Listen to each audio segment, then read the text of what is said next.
Okay, Dean Valdez, isa pang issue, ayan, yung presensya ng mga senador. Yung isa nasa loob, si Senator Jinggoy, nagtatago si Senator Bato. So 22 lamang po ang mga senators.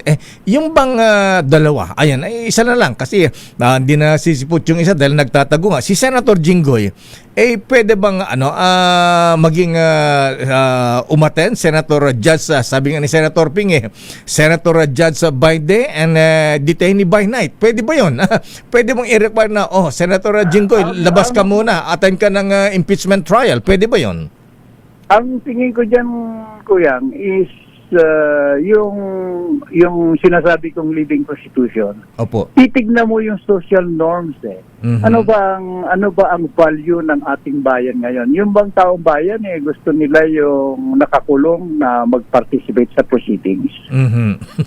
So, sa akin, titignan mo yung kaya political body sila Pero kailangan yung antena nila kung ano ang nararamdaman ng taong bayan. So, ako, yung mga kababayan natin, tanungin natin. Siguro, ito naman, nagsusurvey naman kayo, tanungin natin. Opo. Dapat ba yung nakakulong at parang habitual na marami ng kaso yan Pero baka sabihin naman ng Senator Jinggoy, teka muna ha. I'm innocent until proven guilty. Hindi pa na ako nako-convict.